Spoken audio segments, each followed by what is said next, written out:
the podcast. Welcome to the Talkin Balls NFL Show with your hosts, the main man, Neil Adams, the Temu, Jason Kelsey, Mark McFadgen, and of course, the talent, Rob Newman. Grab some beers and get ready to talk some balls.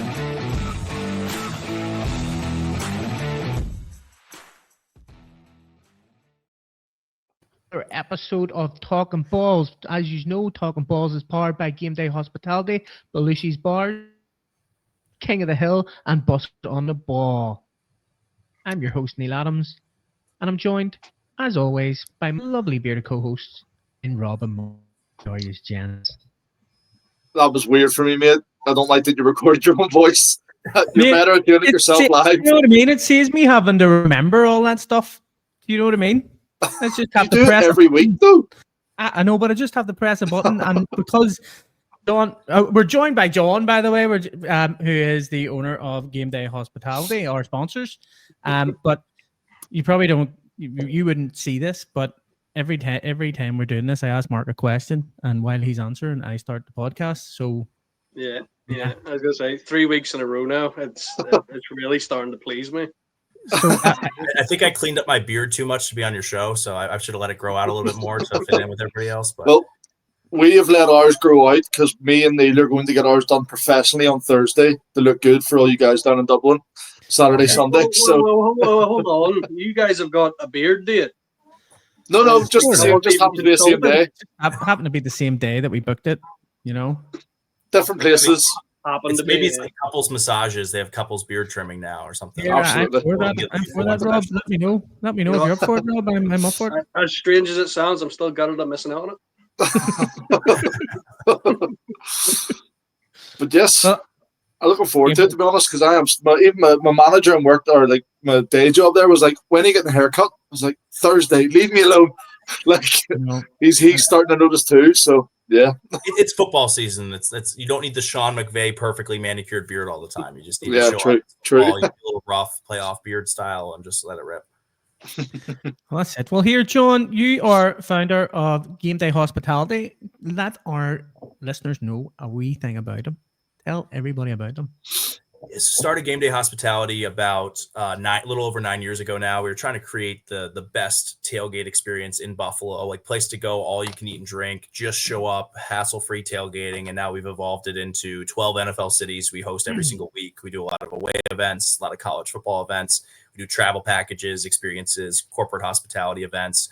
Now we host about between 250 and 300 events a year all around the country, now around the world with the Dublin and the Madrid and the Brazil, and we'll see where the NFL is going to take us next year that we'll end up working in. But we started in Buffalo and Carolina the same year with the Bills and the Panthers. Now we do 12 teams. And Buffalo, we host over 2,000 people a week in Buffalo, in Orchard Park there in Buffalo. And it's evolved into something live band, player appearances. We have these shipping container bars and rooftop decks and crazy things. There's nothing like tailgating in Orchard Park. And we've try to create the Buffalo tailgate experience everywhere. It's hard when people aren't as enthusiastic everywhere you go around the league. But now we do markets like Carolina, Cincinnati, Detroit, Denver, Kansas City, Pittsburgh, all sorts of different markets. So we have our Steelers market coming to Dublin, to Ireland this week with full travel package, Joey Porter Sr. hosting the tailgates, the events, all the different things. So it's really cool. This is our first time doing an event in Dublin. I've been lucky enough to go to Dublin and drink Guinness and Jameson and everything you do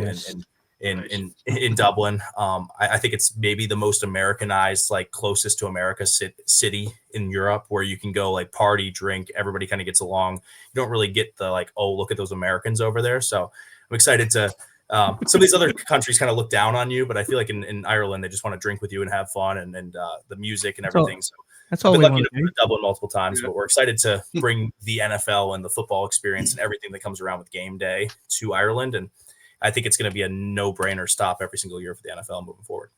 Well, happy days. What made you think, like, I want to go and have tailgates every week, and I want to start doing this as a business sort of thing? So in high school, I started when I was 16 years old. I started a company called Mick Woodworking, where we built things, all sorts of different stuff. But we started building cornhole boards, like the beanbag toss games that kind of all blew up in America. and had employees when I graduated high school, a whole warehouse, and sold that company and ended up starting a company called Tailgate Giant, where we sold everything for tailgating: tents, chairs, tables, all coolers, all the different stuff online.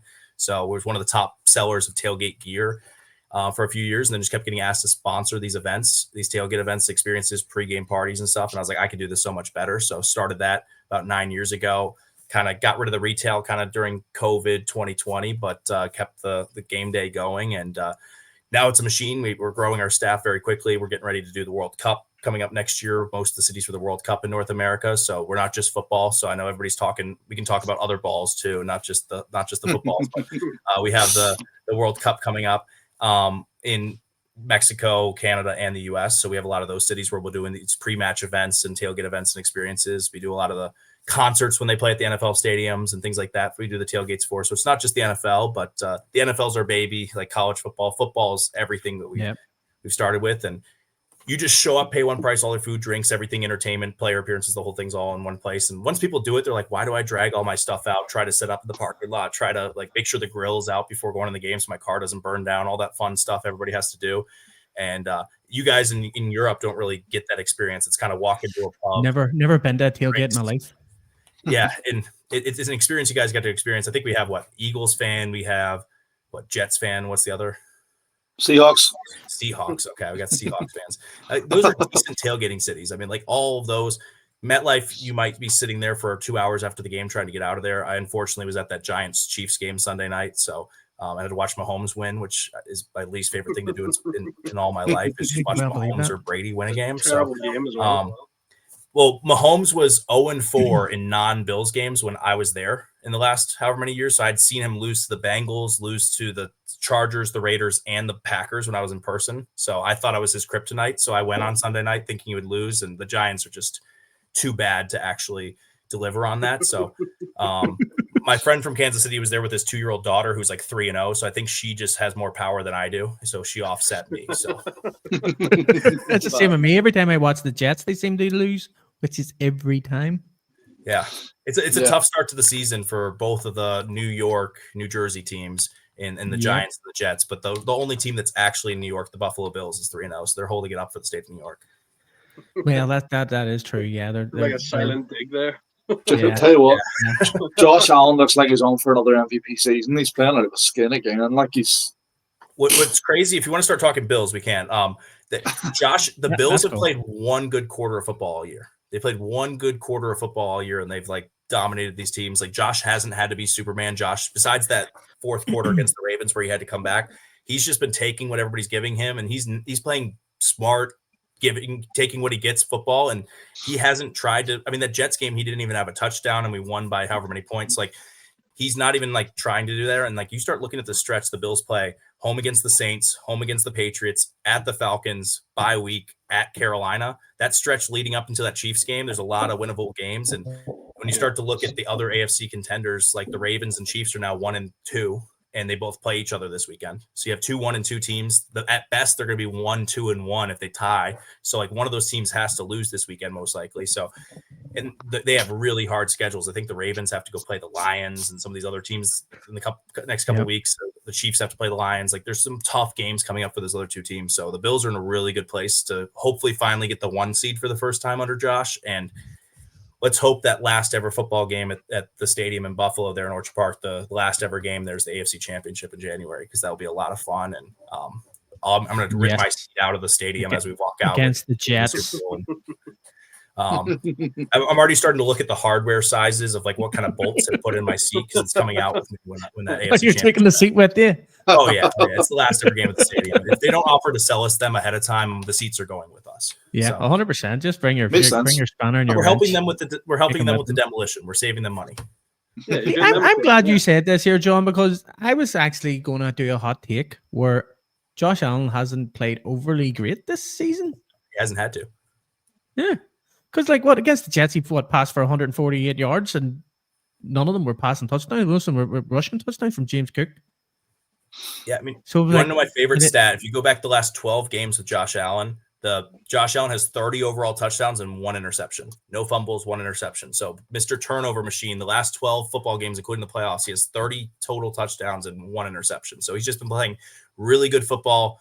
He hasn't had to do anything amazing, but he is that whole team. And when he has to put the team on his back, like against the Ravens, he'll do it. Whereas like Lamar, who's like the comparison, like they were the 2 MVP favorites last year, has to rely on Derrick Henry, has to rely on different other players and things to make things happen. And like you saw last night, mistakes happen. Derrick Henry now has 3 fumbles in 3 games. I think he had 3 fumbles all last year. So 34 games, I think.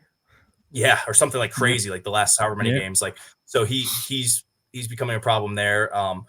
We're hosting the Ravens, like Jimmy Seafood tailgate. Like we do their away tailgates. We're hosting them in Kansas City. So I was just on the call with the Ravens fans and the team from Jimmy's, and they were a little down right now after that game last night. So I was trying not to take too many digs at them, but like it did, like the Lions look like a real contender. I think they just like had a slow start week 1, but I'm interested to see. I mean, I think Josh and the Bills, I think this has to be the year. I think the NFL and whoever writes the script, when you give $2.5 billion towards a new stadium in a small market, I think they're going to let us put the banner up week 1 next year. So hopefully this is the year they let us win the Super Bowl and don't hold us back.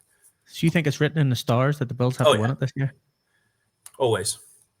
I mean, the Bills did Hard Knocks for the first time when they didn't have to because they changed the whole rule because they're a playoff team. They're doing a Hallmark movie about the Bills. Josh Allen was the MVP. Like they're putting all this pressure and media and all this attention on the Bills, like they did the Chiefs the last couple of years. So hopefully we get that. We get to at least get to the Super Bowl and this time finally win one.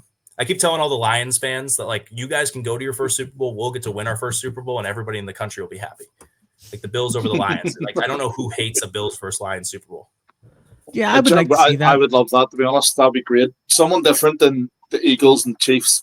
From our business, we do the Super Bowl every year, like the pregame parties and all the stuff and things like that around it. And like when it's Eagles versus Chiefs, people can't afford to go to 5 or 6 Super Bowls in 10 years. Like you can't afford, like most people can't afford to go to 1 Super Bowl. So like when you get the same teams over and over again, like it really sucks just for like the whole business of the city. Like I feel like so much more money would have been spent in New Orleans last year if it was one of those, either Washington or Buffalo making it, or like one of those teams making it last year would have driven the Super Bowl prices, everything around it, and like created some demand. Like, but unfortunately, we got the 2 teams that had already been in it a million times, which is something we have to look at as like the business people. And unfortunately, I have to take my Bills fandom away when we do Chiefs tailgate. We host a lot of these types of people, but like it sucks every year when the Bills lose to inevitably the Chiefs or whoever it is, and then I have to go into business mode immediately and act happy or like neutral around Chiefs fans at the Super Bowl. So like there's a business side of things and a Bills side of things, but I think the Bills and the business side of things would make the most money. So we're rooting for the Bills always.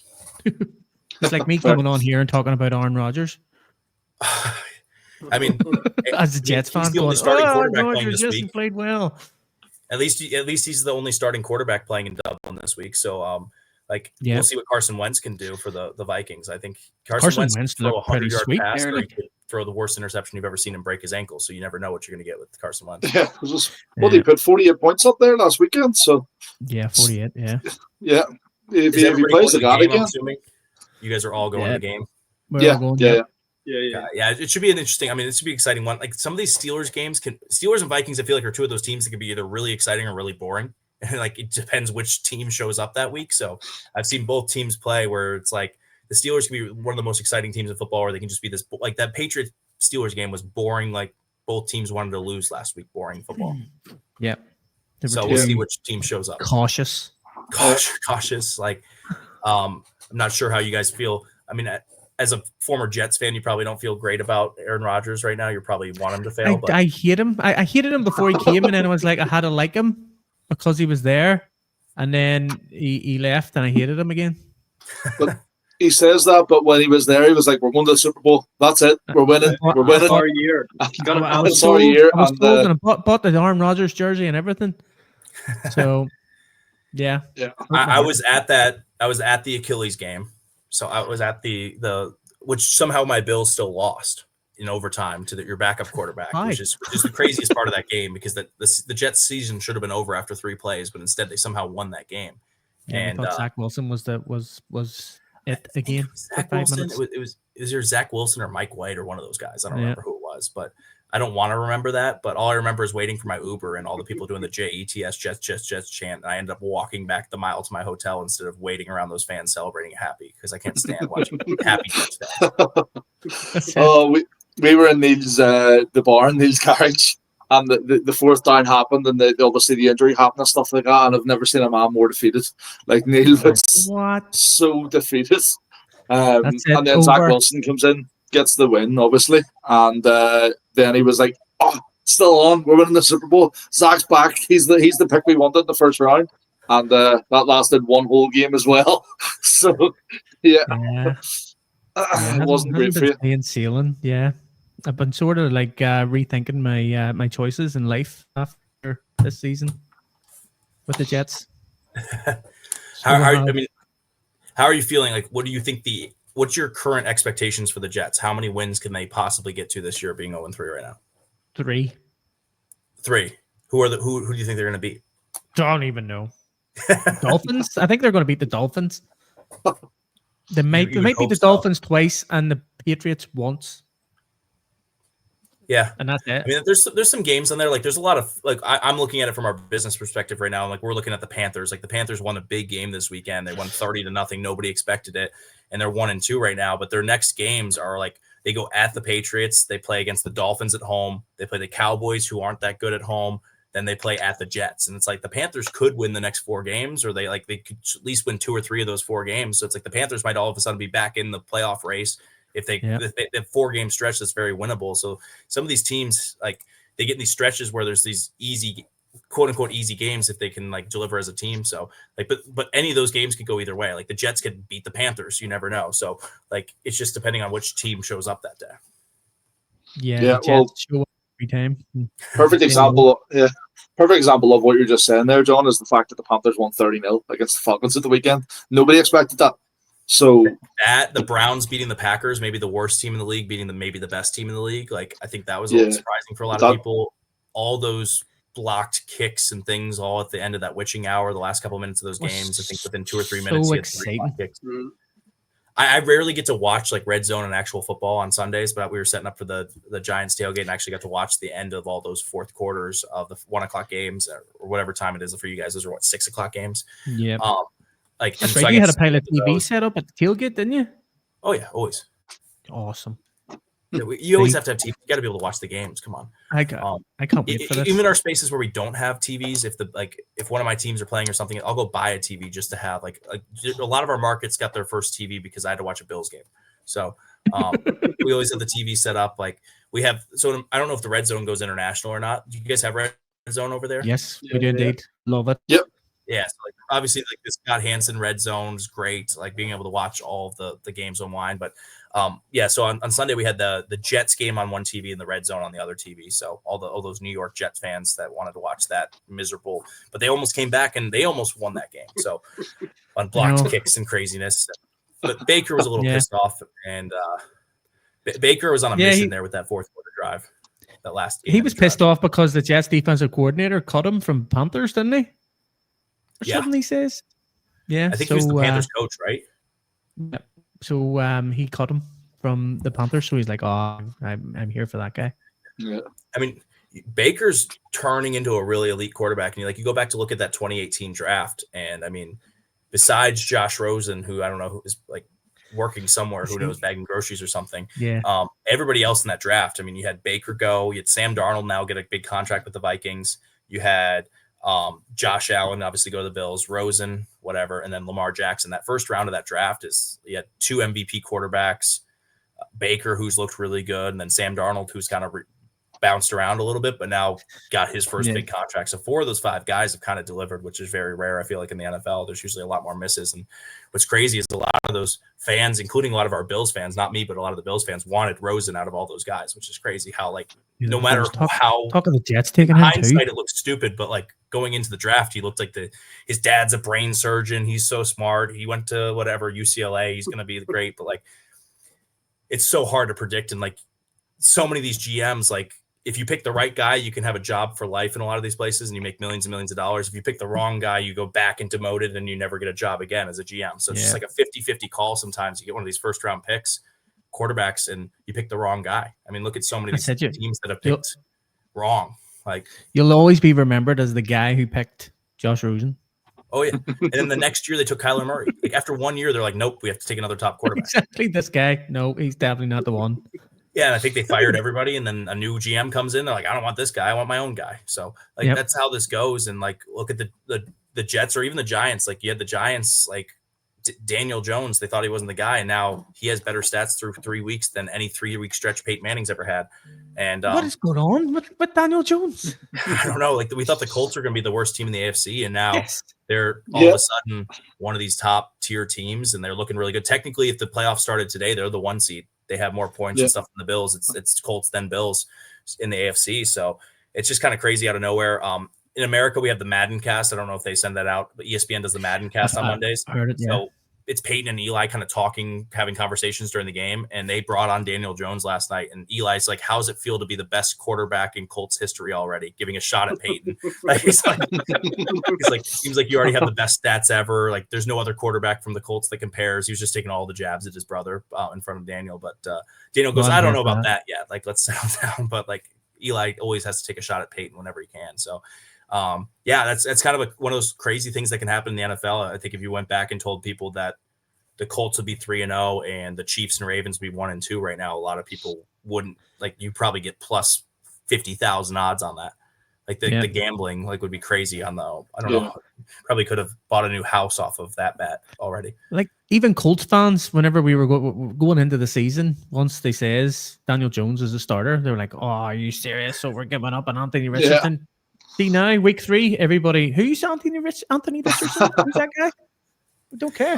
He can stay in the bench. Yes, grand. Trade him. It's all about the situations, though. I mean, like look at some of these other guys that have gone other places. Like Baker took a couple stops. Darnold took a couple stops. Once you get in the right situation and the right guys developing you, like Sam Darnold played really well in Minnesota last year. Jared Goff. I mean, obviously he went to a Super Bowl with the Rams, but he's a way better player now with the Lions. Like certain guys just have to be in the right position to have the right offensive coordinator, the right piece, and some of these guys end up being a really good fit somewhere else. And sometimes there's a reason why you have that top pick to take that top guy. And it's because your organization's in shambles. And it's like the New York Jets where they're never going to pick the right guy and they never have the right people on the staff. And they think they have the expectations to get there, but they never will. Like some organizations just need to completely restart. Maybe they should just sell the franchise and buy a new one and bring them in and start from scratch. And just bring all new people. But like there's certain like organizational problems, and also the New York market's so tough. Even the Giants, who are like a pretty well run organization, struggle there because like the media pressure and everything that New York puts on you. Like when you're Daniel Jones in New York, you have all this New York national media pressure on you that you don't have when you go to Indianapolis and you're in the middle of Indiana and there's a couple local newspaper reporters asking questions, not like the New York Times and these like huge newspapers and all the pressure and all the news and all the talk radio and stuff in the biggest market in America. So New York puts a lot of pressure on these guys. Yeah.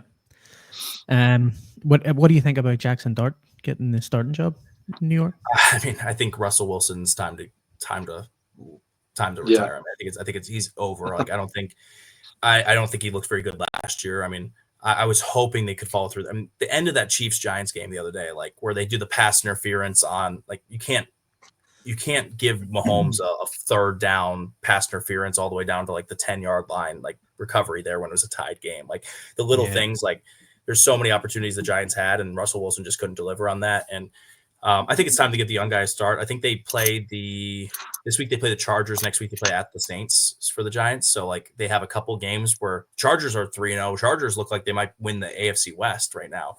They look like they're the dominant team there, but I think it's time to give him the start. I think they're waiting for a couple of their offensive linemen that have been beat up to kind of get healthy again before they put the young guy out there with a beat up offensive line.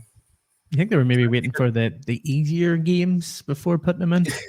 Easier games, plus I think they want their offensive line fully healthy instead of beating up their young quarterback. So because it was like it just shows how fickle like the NFL is, sort of thing. When you're looking at you look week 1 against Russell Wilson, you're like, get him out. Then week 2 comes, oh Jesus, he's back. He's back. Week 3, get him out again.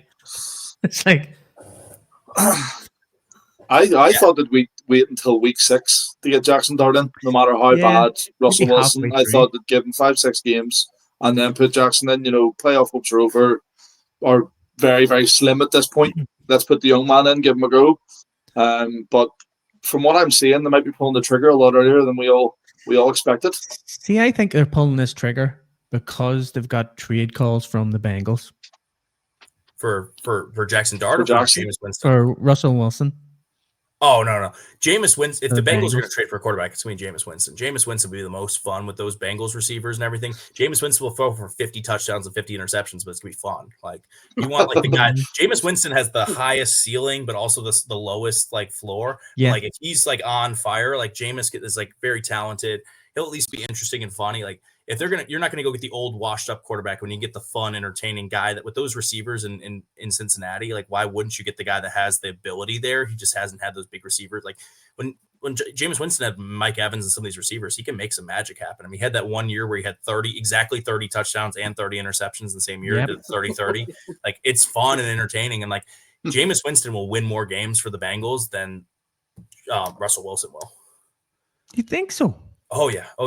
Russell Wilson's washed up. He's done. I think Jameis Winston's one of the most fun quarterbacks, and like his media career is going to be crazy. Like, he's one of the funniest.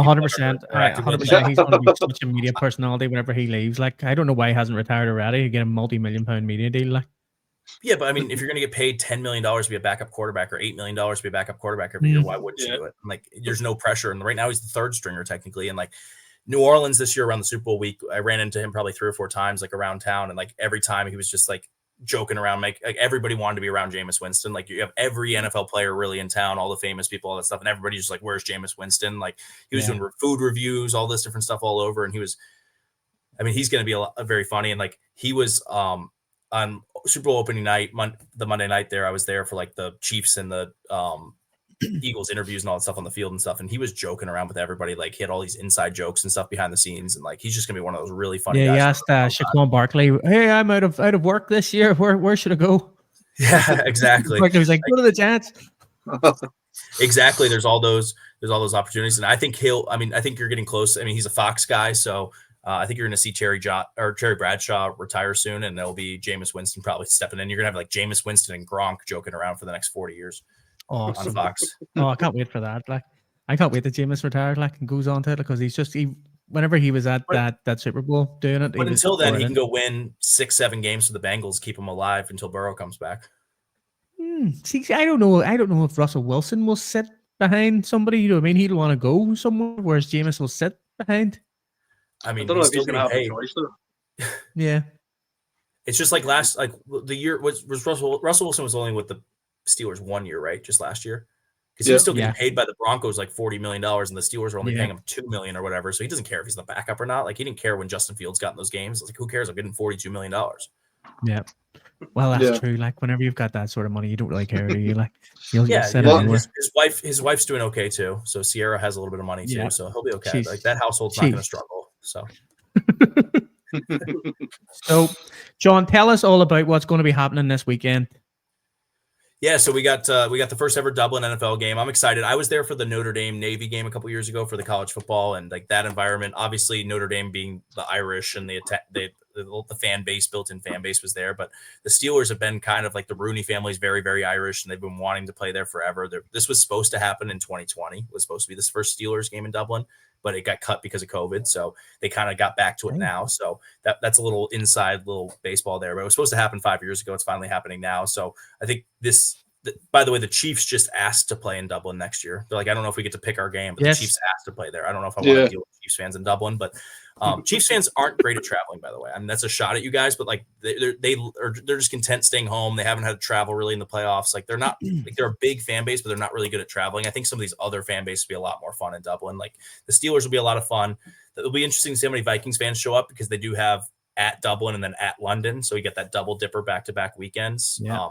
So we'll see what happens there. But we have a full trip package. Our first people on the trip package arrived today with Gameday and Sports Fans Travel. So we have customers in Dublin right now, and we have trips going all the way through, I think, Wednesday next week. So I will be in there Thursday morning. I fly tomorrow, Wednesday into Thursday on the red eye. So I will be in Thursday morning. So, but we have all sorts of different events for everybody on the travel package. But we have the Saturday night event, Joey Porter senior hosting, all you can eat and drink fun event there Saturday night. We have like 30 or 40 tickets left, so make sure you check out that. Sunday, we have a sold out tailgate event. It's gonna be a lot of fun. Couldn't make any more room in it, but it's sold out. It's gonna be a lot of fun. You'll see some content that these guys put out. We wanted to open it up to the public. It's just some strict alcohol laws, things like that. We have to deal with them. We're in other countries.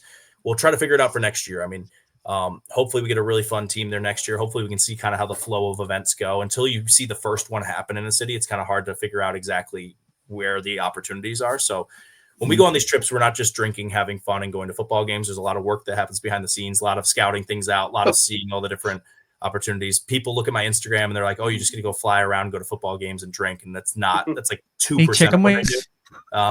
There's a lot of actual work that goes into this business. It's not all fun and games all the time, but I'm excited to get out there. We have Jameson as a partner in Buffalo. They're one of our biggest sponsors for our Bills tailgate there. So they're giving us the VIP tour of all the behind the scenes stuff on Friday. So excited to go through not just the public tour, but like the real behind the scenes tasting and all that stuff. So we'll get some content from that. We'll try to do some fun things throughout the week. I'm gonna bring my golf clubs. I gotta sneak in some golf while I'm there every time. So it's looking like it's be a little chilly. I don't know what you guys are doing this week. It sounds like you guys are getting your beard trimmed or something. I don't know. I think that was off the. That was at the beginning. Yeah, that's all day on Thursday. We're getting the beard trimmed. All day Thursday, they're getting the beards trimmed, so they don't have time to golf. Get the heads trimmed right. Yeah, I could make. Mine's already cleaned movements. up. Otherwise, I'd join you guys. I don't know if you guys are out of Belfast, right? So it'd be like an hour north. Yeah, you want to go? We can go for a massage and things like that. Massage, something like that. Maybe we can sneak 9 holes in with you guys, play some golf. But I'm excited. I'm going to try to sneak in some golf on Thursday, maybe Friday, maybe Saturday. We'll see how it goes. It's so easy to play golf in Ireland, and some of the most beautiful courses are like there's a lot of 9-hole courses, not a ton of 18s. It seems like there's a lot of like 9 holes where you play the same 9 twice from a different tee box. But I played some of the most beautiful golf for very cheap in Ireland as compared to what it would be anywhere else. So excited for Tom that. Brady and all was over here recently playing golf. Who was? Tom Brady. Oh, he sucks. No need to Tell me about it. I see. I've been telling you boys that for years. The boy sucks. He's the goat. Like so. 20 years of my childhood was ruined by Ruined Tom my Brady childhood. as a Bills Oh, fan. my. So he kicked our ass. Like, I mean, he was 33-3 or something in Buffalo, or 31-3 or something like in Buffalo, like or against Buffalo, whatever it was. It had to have been against Buffalo, but we beat him almost every time he was out, though. We beat the Patriots against Jacoby Brissett and Matt Castle and stuff like that. So we'd always beat him when Brady wasn't there. But it was so frustrating when you go to these games and there'd be like some Canadian football fan that came over and was at their first NFL game and wore a Tom Brady jersey they bought the day before, trying to tell me what intentional grounding was when Brady was cheating on the field. So like they got these fake bandwagon fans all the time. And like Brady would there'd be these girls, they're like, he's so hot, I'm a Patriots fan. And just be like, it's so annoying how many. And then now they're all like Chiefs fans and other fans because like, and now all those fans are trying to decide who their team is now that the Chiefs are 1-2. So like half the Patriots fans became Chiefs fans with Mahomes, and now they're trying to figure out who their next team is because the Chiefs might suck now. Yeah. Eagles probably, or Bills. I guess Eagles. I'm one of those fans of the Bills. I don't want you on the bandwagon. If you didn't deal with 17 years of no playoffs and all the tortures and all that stuff, like it's I don't like. There's these Bills fans that come up and like, I've been a Bills fan for 2 years. And I'm like, I don't think you're a real Bills fan. It's like, yeah, great, Josh Allen's great. Like it's you didn't deal with all the pain and torture and like the people that like are so content with just whatever happens and leave games early and stuff. Like I stayed through that Bills Ravens game. There's a lot of people that left because. And like you just have to know that you can either win or lose, and like not everything's until the clock hits 0, you can't be content as a Bills fan. So like, but the people that haven't been through all the tortures and everything that just decided to be a Bills fan the past couple of years don't understand. So you're saying you're not a true fan if you walk out early? We have Josh Allen. It's a 2-score game. You got to believe Josh Allen can come back from a 2-score game with 10 minutes left, 11 minutes left. Like we don't have JP Lostman or like some of these Jeff Toole or some of these other quarterbacks we used to have.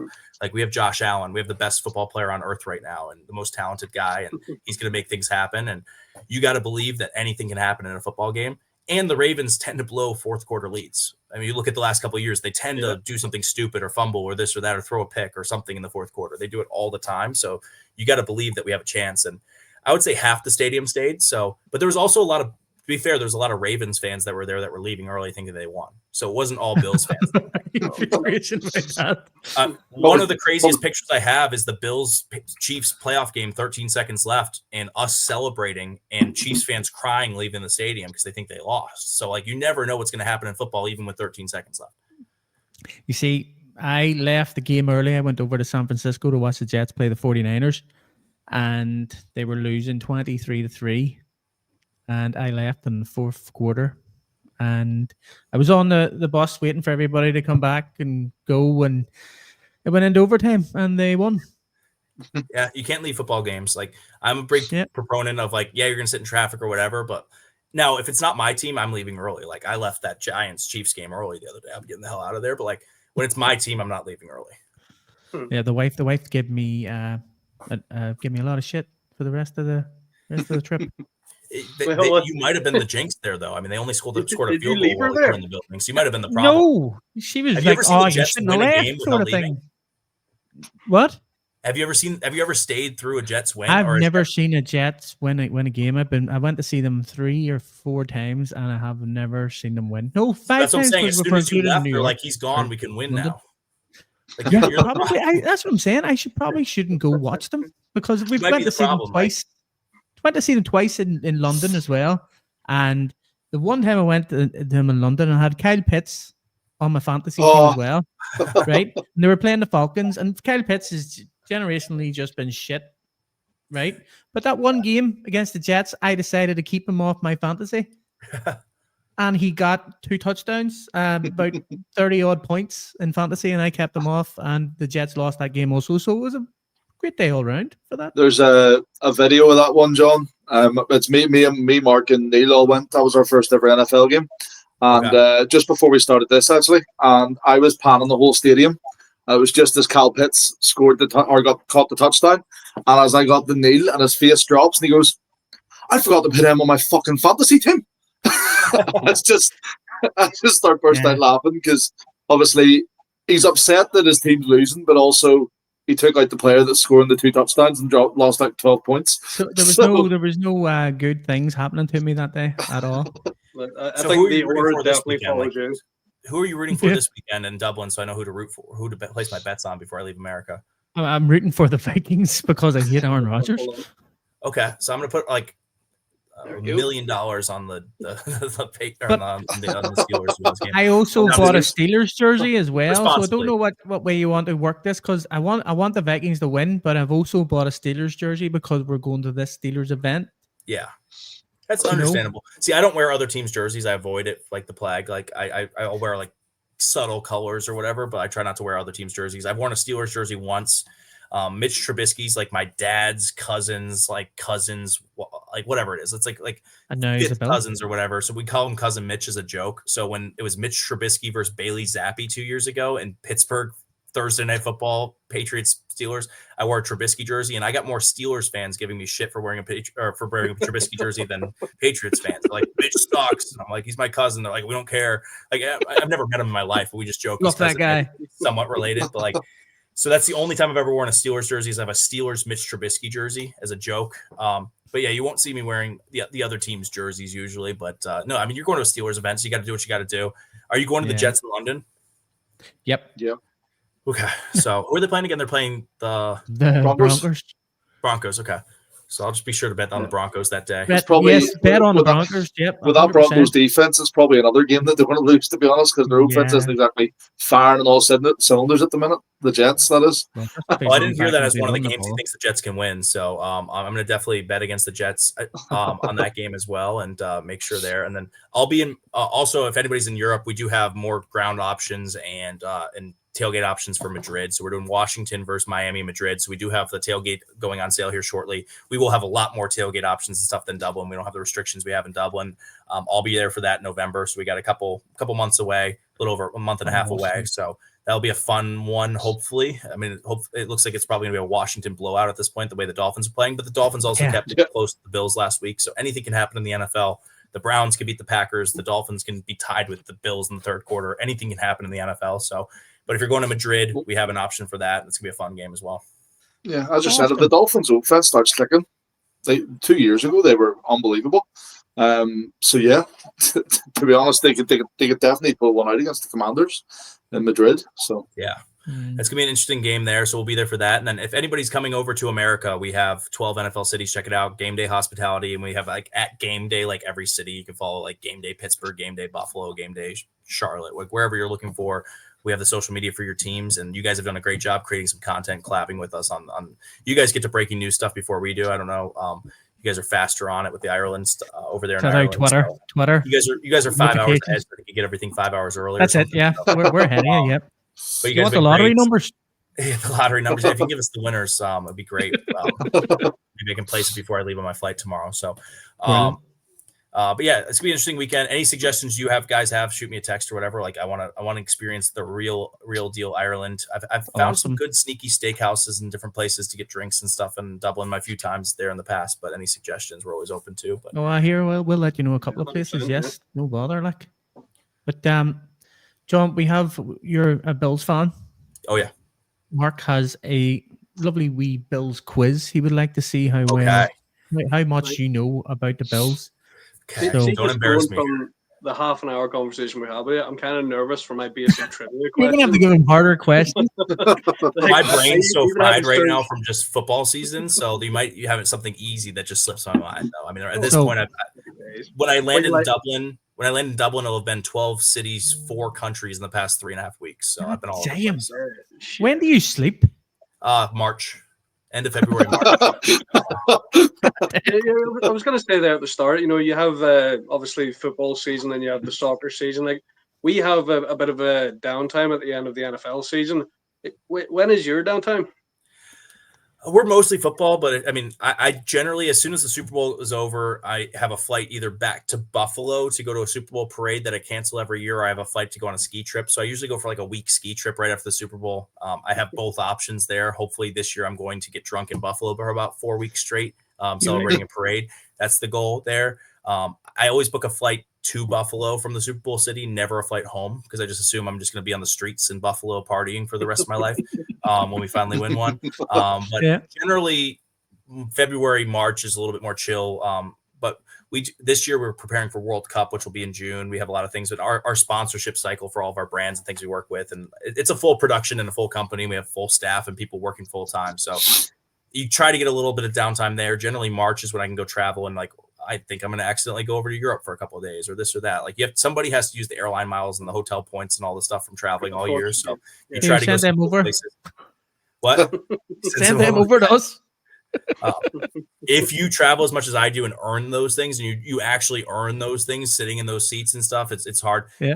My uncle traveled a lot growing up, and I would always be like, you have so many airline miles, you can send some our way. And now as the person that travels, I'm like, I get it. Like, it's like once you do all the work and the travel and everything to do it, it's like you don't want to give those things up, but you also want to keep earning miles. You kind of get addicted to earning miles that you don't want to spend them. So it's like it's a whole system in place, and they get you hooked.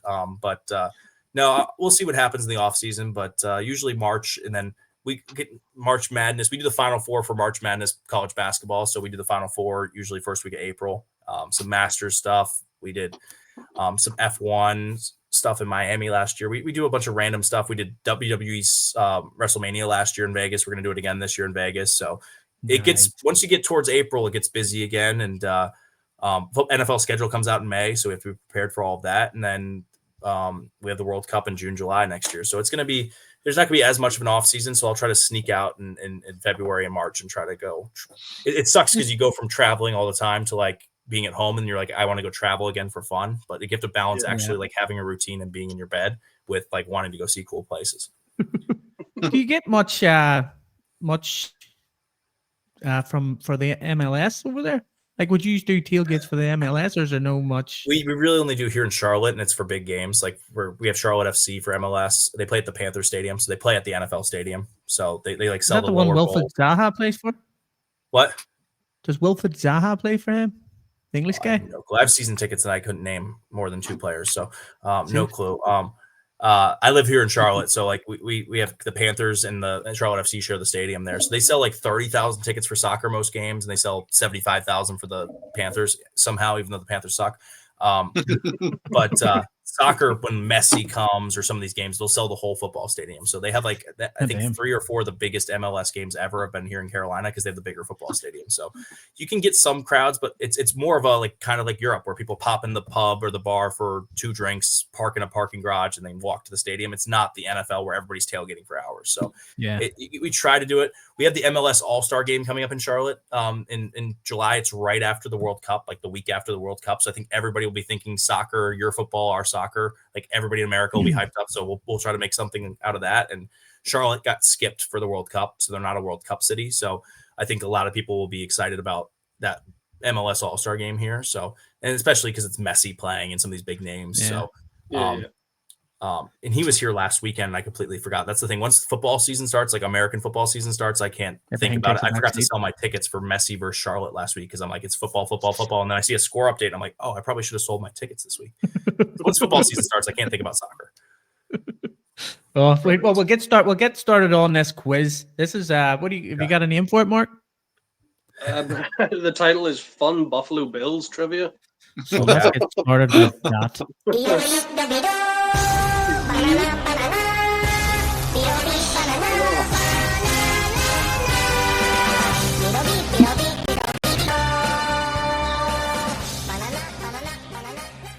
You couldn't wait to use that soundboard. I could not wait to use that. Thanks. Is that a new addition to the show? This is I am Last week. I have so many buttons that I really I've got itchy fingers. I just want to push them all. Yeah. You don't have a mute button for me yet, so like, I think I've talked too much. If you Why have a would mute we button need on the one? board, We love it. We love talking to you. We love talking balls. That's what we do. Right, It's let's finally talk somewhere for me to Bills use then. all my useless NFL knowledge of all these random teams. Well, we're going to find out how much useless NFL knowledge you have. Yeah. Okay, let's find out. The Bills. Right. OJ Question Simpson's one, then. answered all of them. He was scared about asking an OJ Simpson question too. Yeah, I love those memes where they're like, I just found out about OJ Simpson. They're like, and then it's like 2,000 yards in a 14-game season. Like, it's insane. Like, he's the best running back maybe all time, but he might be one of the best Bills players ever. So we got a pre-1990 OJ, pretty damn good. Right, so sound clip that, but we'll not start with that one then. So first question is, what year did the Buffalo Bills join the football world and give the Western New York its beloved team? 1960. 1960 is correct. So you get a bonus point. Bonus point for who the franchise was awarded to. Ralph Wilson. Actually, it was Ralph C. Wilson Jr. Oh, Ralph C. Wilson Jr. Sorry. I'll have some respect for Ralph. Next time I see a statue, I'll take his hand below. Do you know what I love about this entire thing right now? Neil hasn't looked up once. He's at the soundboard going, what's the perfect sound for this answer? And I can see him. He's having a great time. Okay, question 2. Before the Bills Mafia had a team to smash tables for, who was the very first head coach of the Bills? Very first head coach of the Bills. Actually, first head coach of the Bills in the 60s. Jeez. There's so many 60s head coaches for the Bills. It's crazy. Yeah. I'll give you a hint. He only coached them for 2 years. I mean, that doesn't really help. There's a lot of like 2-year coaches back then. Is it I can see like the name. Is it Holtz or whatever? Like the last name Holtz. It's like a different Holtz name. No, it's a different one. Who is it? It's Buster Ramsey. Oh yeah, I wouldn't know that. AFL Bills early head coaches, no clue. Back at the rock pile. He coached the team for 2 seasons from 1960 to 61, and after the 61 season, he was fired by Ralph with a record of 6-8. Okay, you got me on that one. Like 60s Bills coaches isn't my territory there. Okay, question. Oh wait, no, we'll not do that one actually. We're not a team like the Steelers where they've had 3 coaches since the 60s, so it's a little bit harder to have 97 coaches since then. We would have 97 coaches for the Jets in the last 10 years. In the last decade, I was to say, this 20 in the 21st century. Damn it. We've had more 2020s coaches than the Steelers have had since 1966. Yeah. Right. Well, we'll give you maybe an easier one then. So, which Hall of Famer made defenders look silly as the Bills' all-time leading rusher? Thurman Thomas is correct. Do you know how many yards he had? How many yards? I do not know. I know he's tied for all-time touchdowns with Andre at the top there, and I keep asking them to do like a foot race or something to break the tie, but they won't do it. But Josh is going to break that in a couple of years anyways, and just rushing touchdowns, which is crazy. Yeah, he had just shy of 12,000 rushing yards at 11,938. What's really crazy is Josh, I believe, just broke Thurman's rushing touchdown record for the Bills. So Josh Allen, I think, has more rushing touchdowns than Thurman as a quarterback, and in a lot less years. So. Okay, so next one. This quarterback ran the famous K-gun offense and took Jim Buffalo to what? Jim Kelly. Jim Kelly is right, yeah. Do you know the year? For what, the year? for the 4 straight Super Bowls. Oh, it's 90 to 93, but it was like, yeah, it's Right. 90 to 93, but the Super Bowls were in 91, 92, 93, 94, and then I was born in 94, and my parents said we never went back to another Super Bowl. So They blame you. Neil would probably be Sorry, happy you with cut this question. Did they blame you? what's the question? Oh, sorry. I was listening to him. But did they blame you? No, my parents were like, you were born, and then we never went back to the Super Bowl. We went to 4 straight Super Bowls, then I was born right after that. So they blame you for not going to the Super Bowl? I don't know. We'll see. We're going to get to the Super Bowl with me this year. I'll be fine. That's it. So Neil will probably enjoy this one since you've been given all the hidden Jets digs.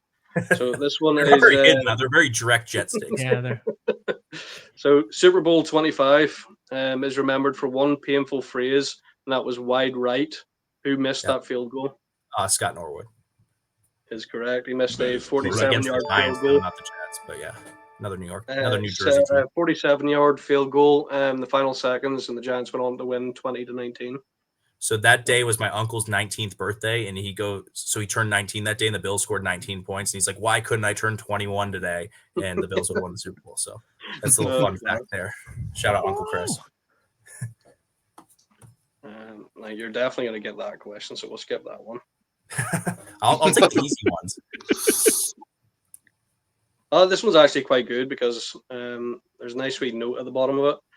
What do you call the Bills' legendary fans who jump through tables and donate to charities by the millions? Bills Mafia. Bills Mafia. So one of the notable mentions there is following Damar Hamlin's on-field collapse in January 2023. Donation to his Chasing M's Foundation surged over 8.9 million. That's unbelievable. What people don't realize about Bills Mafia is it was founded as it was a hashtag, and then Dell, Leslie, and Bray, the 3 founders of Bills Mafia, started as a 501c3 charity, like a real charity in America, and they've raised millions and millions of dollars, and then it just kind of turned into the Barstool style, tables getting broken and on fire kind of came later, but Bills Mafia is really about mafia means family, in Italian, it's all about we're a family, and the community comes together and everybody takes care of things. And there's very few tables actually broken on a game day in Buffalo. I think you'd be surprised now. It's probably 20 tables out of 100,000 people tailgating. So I think people are like, where are the tables? When are we breaking this? And it's not really as big of a thing. So it's just, you see the one real crazy person every week that makes it go viral. So one person's all it takes, but no, the Bills Mafia, it's the best fan base in sports. If you've never been to Orchard Park and experienced the Bills fans, there's nothing like it. And it's like a college town atmosphere, but the fans all come together. If the Bills ever left Buffalo, I don't know what the city would do. I think the city would just collapse, because I think the Bills are what keeps everybody together and keeps that whole community together. We used to be kind of a hockey city too, but the Sabres have been so bad for so long on the hockey side that the Bills are the only thing kind of keeping things together. And thank God for Josh Allen and Bean and McDermott and everything this whole era, because it's really brought the vibes of Buffalo back up. Tell me this, John, before Mark asks another question. Where did the breaking the table thing actually come from?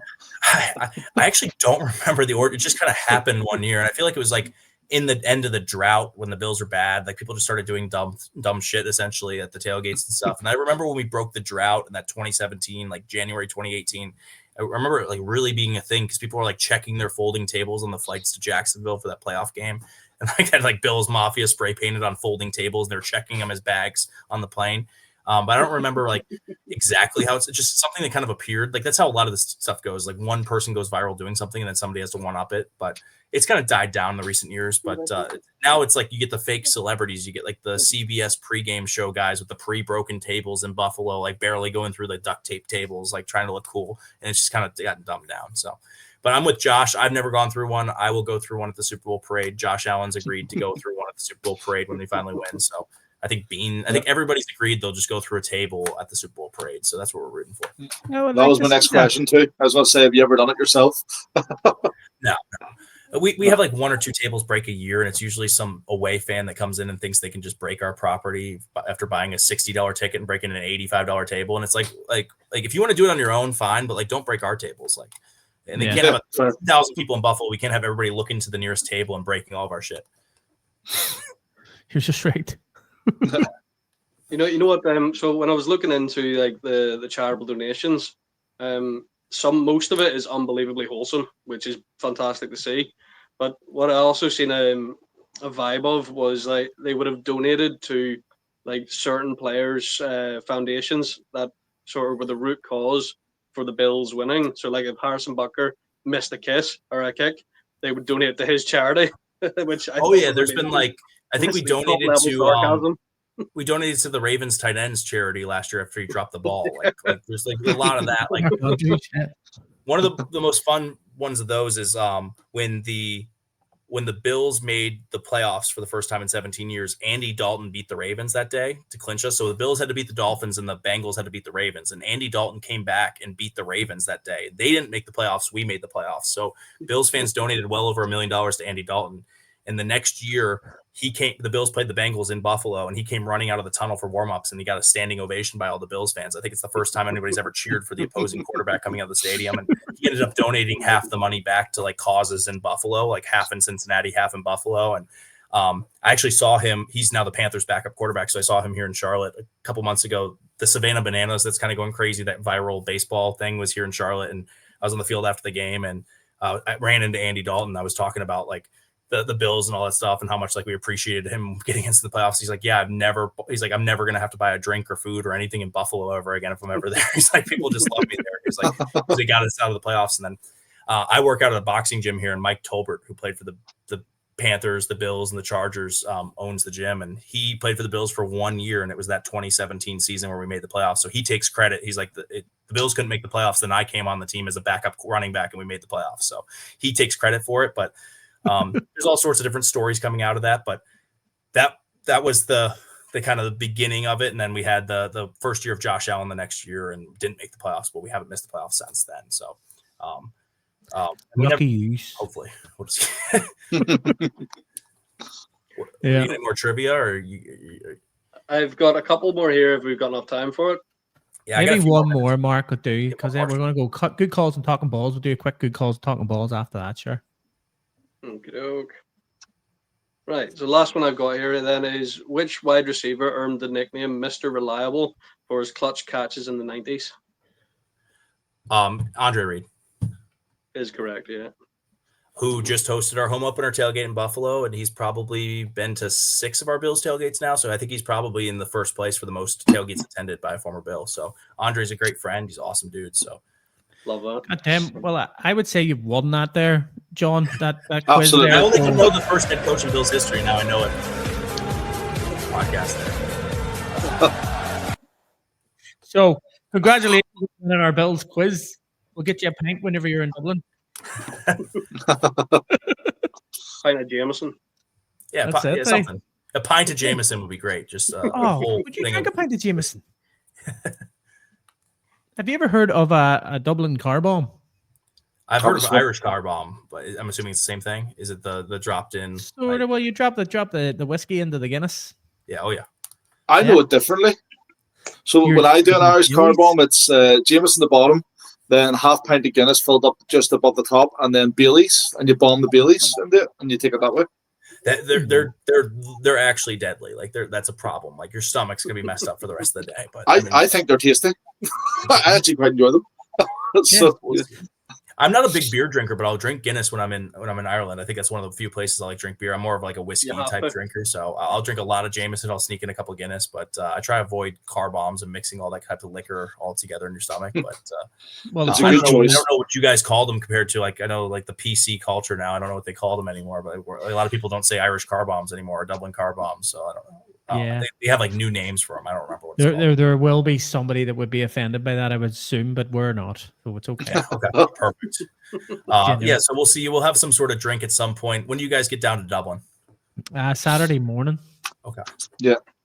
So we'll have to meet up in maybe early afternoon on Saturday and then meet up for a drink somewhere. 100%. Shenanigans. Absolutely. Will you be at Buskers then all day? On Saturday? Yeah. I'll try to pop in there. I have no plans so far until our event starts on Saturday. I've kind of figured out on the fly. I mean, we have all the trip stuff that's bundled in, our staff working on that stuff. I'm going to sneak in some golf probably Saturday morning, and then we'll see what happens. But we have a bunch of different events going on around the country, around the world. So we have 2 events on Saturday. We have 5 events on Sunday, and we have an event on Monday. So you never know what's going to happen with things in other places and dealing with stuff. But I'll be there all weekend. So excited. Nice. Happy days. Well, just let us know what you're at, and we will We'll try and make ourselves accessible. Small city. It's a small city. You know what I mean? Like, Just we're about walk around anyway. Temple Bar, you'll run into me somewhere. 100%. Yeah, definitely. Well, we're going to play a wee game that we play at the end of every episode, and it's called Good Calls or Talkin Balls, which basically means hot takes. It's good calls or talking balls. So we'll give you a couple of hot takes, and you'll let us know, and the boys, we're here for asking. We'll say if it's a good call or if we're talking balls. Awesome. So, who wants to go first? I'll go first. So Cam Scalabo will be the starting running back for the Giants, even when Tracy comes back from this 2 to 4 week injury. Well, supposed 2 to 4 week injury. That's it. I think it's a good call. I mean, I think Scadabo's been the only good player on the Giants offense right now. So I think he's probably going to continue to. I mean, everybody does running back by committee though, so it doesn't really matter anymore. Like unless you're Saquon Barkley, you're splitting reps with somebody else anyways. Yeah, I just think he's there for the vibes though, isn't he? Like he's a bit like a Jameis Winston character. He's always about making some noise. So Just a juggernaut running through walls, isn't he? he is. One of my best friends lives in Norway. He's a Bills fan from Norway. His last name's Scattaball, like the same thing with an L on the end. So we just make jokes about it because he's also a crazy idiot. But he's my friend. He's my crazy idiot. Yeah. But we make fun of him. But he was hoping Cam Scattaball went to the Bills just so he could buy the jersey. I just add an L on the end. Just add a little L on it. Whatever you got to do. So So good calls. I think good call on that one.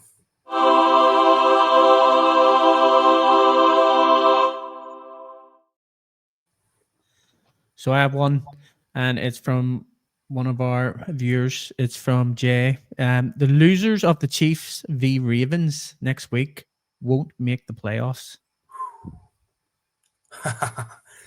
I'm going to say talking balls because it's just these two teams. They have good quarterbacks, and the AFC is so wide open. Like there's so many spots at the bottom of the AFC to sneak in. Even if they're not winning their division, there's those teams will be in the playoffs.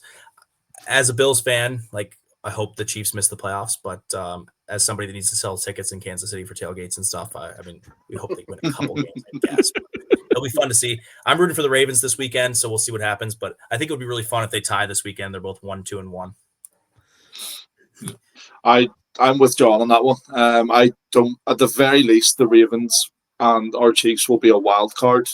There's not a chance that them two teams are too good to not make the playoffs. I don't know. There seems to be a lot of fighting there at the sidelines with Reed and Kelsey as well. The Chiefs are on their downturn. Like this is like the beginning of the end of the Chiefs, but I think they're still going to sneak in this year. I mean, who are your 7 playoff teams in the AFC? Not the Jets. Okay, so there's 15 more teams. And to be fair, the Bengals aren't going to go anywhere near there without Joe Burrow, are they really? They might. I mean, they started 2-0, so like they're 2-1 right now. They're not in a bad place. Like usually they're 0-4 with Burrow in September. So that is true. Yeah. And they have some games like they played the Dolphins Sunday Night Football in December. That's probably gonna get flexed. But like there's some games like they have some winnable games for the Bengals. Like the Bengals play some tough games, but they also play some winnable games. So they're playing the Broncos, I believe, this week on Monday Night Football. So like that's a winnable game no matter who the quarterback is. And then they have the Lions coming there, which will be tough. They have the Steelers coming there. Who knows? Like they get that the whole division usually sneaks 2 or 3 teams in. Yeah. So we're saying talking balls? No, talking balls. Yeah, the most unfortunate.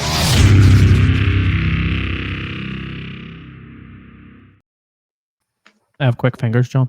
You've got an itchy trigger finger there. I hope you're right, but I don't think you're going to be. Yeah. Go ahead, Marky. What's yours? Yeah. So I've got a Bills one for you. Bills currently own the AFC. They're a definite Super Bowl team, and I reckon they'll finish this season with a higher record than they did last year. I'll give you only doing that there because John's here. Look, I had these done before you told me John was coming on. Okay. Arsenic. Yeah, I mean, that's a good call, of course. I mean, the Bills are going to – I mean, have you seen their schedule? Like, they have 2 tough games the rest of the year, and that's the Chiefs and the Eagles. They have such an easy schedule, like. But they're playing a The first record place last schedule. year They're was playing first place teams. 13-4. It's just the first place teams are scheduled. Like they're playing a tough schedule. Like they're playing first place teams. It's just the first place teams have struggled. Like the Chiefs have struggled. The Bengals lost their. I mean, they had to play the Ravens. It's just all their tough games are in Orchard Park. And everybody thinks they're great. And Texans they've only are played first the place Jets and the team last year Dolphins. who are struggling. So, Um, hey, we have to play the Panthers. We have to play the Dolphins. We have to play the Saints. We have to play some tough teams. play the Pats twice. The Pats twice, the Dolphins twice. I We know. have to play, We have some to play the hard- Jets, the Dolphins, and the Pats twice. We have to play the Bengals without Burrow. We have some tough games coming up. We No, also have Baker Mayfield. We have like Baker Mayfield in Buffalo with the Bucks. We have the Eagles coming to Buffalo right after Christmas. Everybody's gonna be all fat off of all their Christmas dinners and everything, and opening their presents all week. Like, Yeah. we have some games that can be tough, but the Baker Bills, by the Mayfield way, be have hungover. not lost at home in almost 20 months. Almost 20 months they have not lost at home since that Chiefs playoff loss 2 years ago in Buffalo. They have not lost at home, so their home schedule is tougher than their road schedule, but they find a way to win at home, even these close games. So we'll see what happens. It does seem like it's written in the stars, like whenever you look at their schedule. Yeah, and but stuff. like as a fan, like I can't get too excited. You have to like stay neutral, and you're like, we're gonna be like a 6th seed and sneak in, because if you get too excited, It everything doesn't seem goes like you've been wrong. neutral at all here. Yeah. Like, trust me, even when it's so much worse when your teams are good and have expectations. Last year, I'm a Bills fan for NFL. I'm a Notre Dame college football fan. I'm a Duke basketball fan. So I had, in the same week, Notre Dame lost the national championship. I was there. The Bills lost the AFC championship to the Chiefs. I was there. So in 6.5 days, I saw both of my football teams lose championships, quote unquote. And then Duke lost the Final Four. So even when your teams are good and make it to the furthest thing, none of my teams won last year. So just like, again, you have to settle down. Like, they're going to find a way to be as heartbreaking as possible for me, because that's how all my teams do my entire life. It's so much worse. Like, when you're a Jets fan, you have no expectations. When you're a Bills fan, like now, like they're good. You didn't even have to go there, John. You know what I mean? You could have just left it. When we used to suck, we used to be like, okay, we suck. But like, it's so much worse when you have expectations to win and you don't.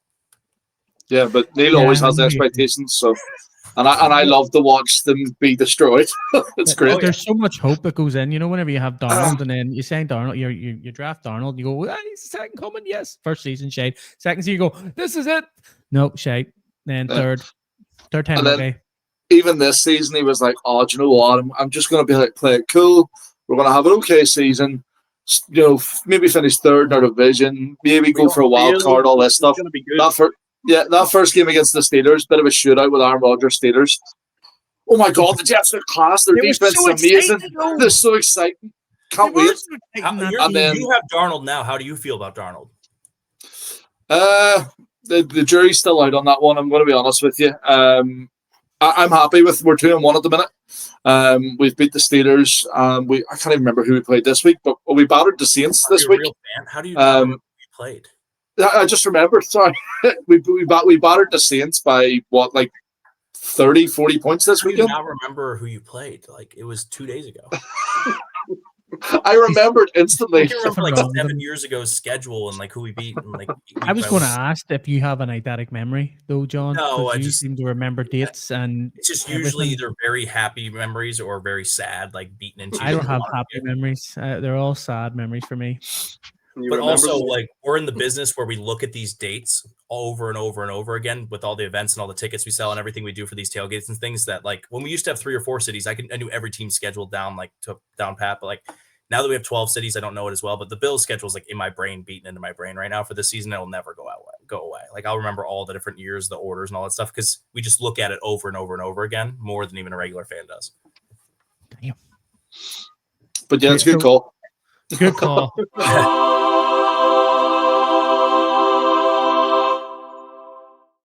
If you all would have just said the Bills are going to have a good record and win the Super Bowl, you all could have gotten good calls. But well, this one, who gets good calls or who's come true, but like, you got to follow up on those. This one is a bit more of a hot take. It's just based off the way the Browns played this weekend. We're all supposed to be hot takes. No, but this one's more of a hot take than my last one. That's come true. Sorry? What's the craziest one of those that's come true? Oh, to be honest, we haven't kept track. We don't remember things. I mean, you've got to have something that's like closer has come true. So I would like, you should probably have somebody. Well, what's one that's came true? Can't remember. Well, there's been a lot though, hasn't there? Like we've done it now. This is our second season doing this particular one. We do have like a wee 15-minute segment videos of 2 seasons ago. We could go back and have a look at those, I suppose.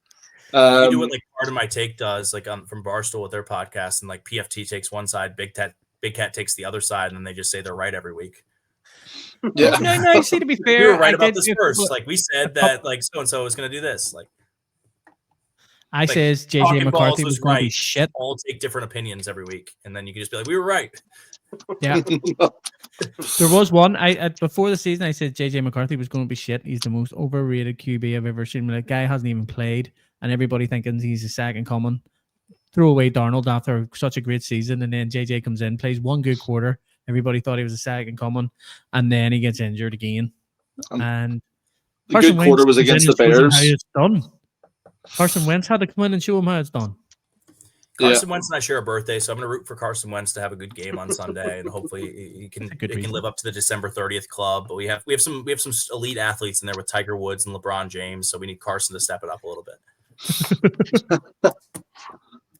So what is this hot take, Robert? So if the Browns, so at the minute they've obviously got the best defense in the league. If their offense was even what we would call a mid offense, they would top their division this year. That is a hot take.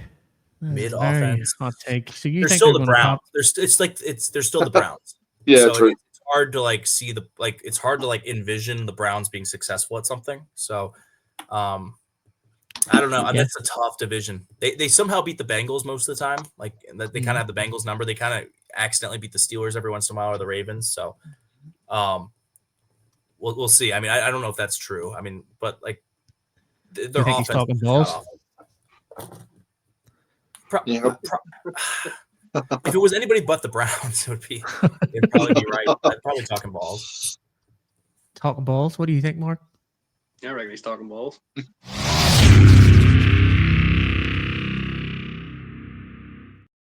Wow. Are ever going to get ahead of the Steelers, the Ravens, or the Bengals? Well, I said they would top the division, so yeah, they probably would. No, You'll see that defense the weekend. They're ever going to do right that. Now, is what I'm saying. Pretty wide open. The division's pretty wide open. What are the Steelers on top at 2-1 right now? The Bengals and Steelers at 2-1. Bengals and Steelers are 2-1. The Browns and Ravens. Browns are 1-2, right? Yeah, they're both what, and then Ravens are the Browns and Ravens 1 and 2. Yeah, I mean it's a winnable division. I mean you never know what's going to happen. Meanwhile, Buffalo I think is like minus 1,400. I don't know how you guys do your statistics, but that's like it's like crazy favorites to win the division right now. It's crazy. Like the Jets, Dolphins, and Patriots have like no chances in Vegas right now. Yeah, I don't think that anyone's going to come close to the Bills for a wee while. But it feels good to be on this side of it, unlike the Patriots fans. Like for 20 years, got to feel this. So it feels nice to be on the other side. I've always been on this side. Hey, you had Joe Namath, the first quarterback in the Hall of Fame, win the Super Bowl for you. I wasn't born for that. I've never felt that joy. You can go watch like an old like black and white video of it though. Of Joe Namath smoking on the sideline and all. Sure, it's a silent movie. Yeah. Yep. Well, I've got one more, and it's obviously again. I'm going to say it again. JJ and Penix will never be starters in this league. JJ McCarthy, Michael Penix Jr. Wasn't he already a starter? You know what I mean? But I mean, they won't. He's not going to be a long-term starter. Yeah, that's what I mean. Yeah. Probably talking balls because like the Vikings have too much invested in like these guys there's too much money invested in these guys. They have to like play some games and start. Yeah, I think that Michael Penix is also going to get to continue keep starting. So you say these things like they're not going to be 5-10 year quarterbacks, or they're not going to start because they're going to start games. Like they'll start the games eventually, but they're going to be like a Zach Wilson, where they're drafted and then they realize that they're shit and go right. No, let's get him out. You don't think they'll be franchise quarterbacks? You just think they're going to be franchise. Is that a better term for you?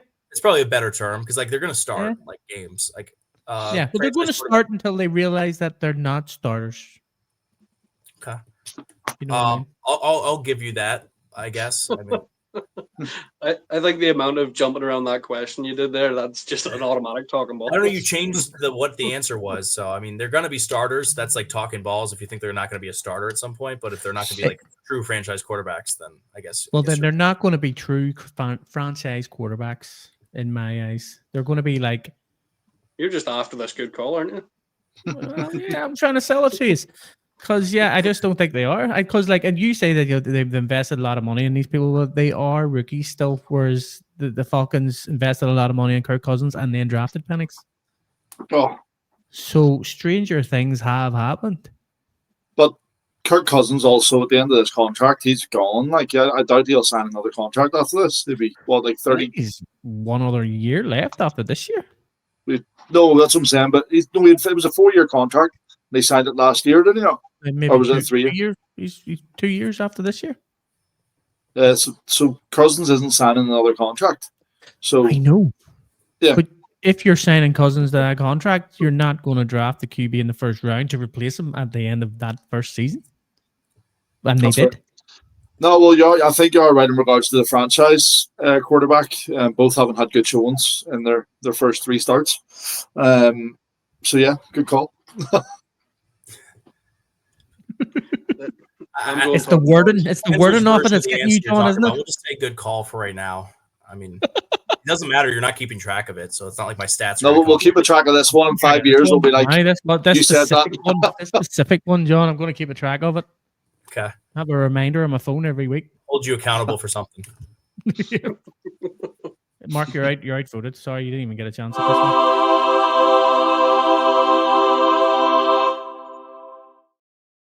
We'll do one more before we get off because we're running over time here. Have you got one, Mark? Yeah, well, I've got one that I wrote down here, and I've said even starred beside it saying, "Don't say this one." So I'm gonna say it anyway. At least one 0-3 team makes the playoff. History says no, but this year just feels different, So, in case you didn't know, the 0-3 teams are the Jets, Dolphins, Texans, Titans, Giants, and Saints. Talking balls. I think you're talking balls. Probably talking balls. Which one of those teams do you think is going to make the playoffs? Maybe the Texans. Maybe the Texans. I mean, you have the Colts at 3-0. You have the Jaguars playing. They're 2-1, looking pretty good, I think, right now. I think it's gonna be a hard. And who knows? I mean, you also have teams that are 1-2, like the Ravens and Chiefs. Like the AFC is kind of wide open. You're gonna have a lot of like mid teams there. So who knows?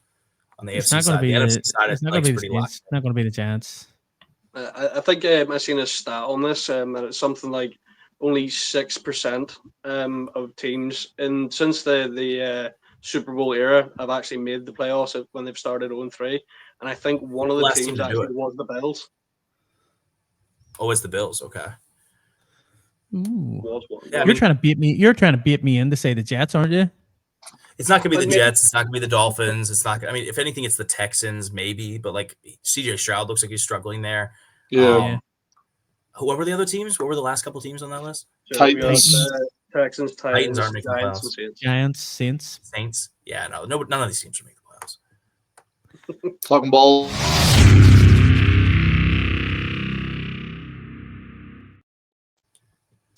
Well, there we go. That is another episode of Talkin Balls, where we were joined by our awesome sponsor, John from Gameday Hospitality. Yeah. Let's go. Always happy to help you guys out. Let's talk some football. I need somewhere. This is how like half our like sales meetings and stuff with like sponsors and stuff ends up. It's like somebody mentions the football team, and I end up talking for an hour and 17 minutes about random football. I'm actually going to ask you another question, John. There's a medal over your shoulder there that I've seen, and it keeps sort of catching my eye. Well, what's the medal for? So that's actually in America. There's like it's actually around the world. It's called DECA. It's like a competition in high schools here, like where it's for business and marketing, things like that. So the trophy that's above it there, above the medal, is actually I won like the international championship of like the entrepreneurship event when I was senior in high school, so like 18 years old. So that's my world championship trophy up there. But one of the medals is like a finalist in the state and then a finalist in the international, whatever. But like that's what that is. There's some random Bill stuff down there.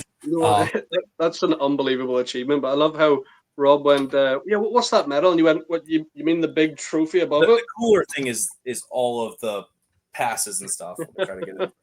See, that's what I'm looking to do. I have a load of passes and I'm putting them all over my shirts and stuff. Yeah. Mine are all my passes are in my man cupboard at the minute, as we call it, or my man drawer. They're all sitting there all folded, ready to put up or hang up whenever I get that set up. So yeah, unfortunately, a lot of these events unfortunately, a lot of these events don't do tickets anymore. Don't do like the passes and stuff like that, or the lanyards and stuff. So I would have a lot more, but everybody's doing digital tickets and stuff now. So unless you have like a credential or something, but that's probably the cooler stuff. But my backdrop, I have so many things in boxes and stuff, and you get so many cool signed things and stuff. It's hard to like find a cool way to showcase everything. Display them, well, John, thank you very much for joining us. We have taken up a lot of your time. So yeah, I've been declining phone calls for like the last half hour. So I'm gonna get back to work here. We're still in American work hours here. I know you guys are like ready for bed over there. It's we're bedtime hours. It's 10 o'clock. Yeah. Ready for bed, guys. Sleeping to get ready for this weekend. You got a big beard appointment coming up. You're right. Need to get a proper 10 hours here, so we. Hey, John, thank you very much. It's been an absolute pleasure, and we'll see you next week for another episode of Talkin Balls. Yeah, and we'll hopefully get some content with you guys this weekend and Dublin, some stuff on the socials and stuff on the Game Day Pittsburgh, as well as the main Game Day hospitality as well. Absolutely. Awesome. I'm looking forward to it.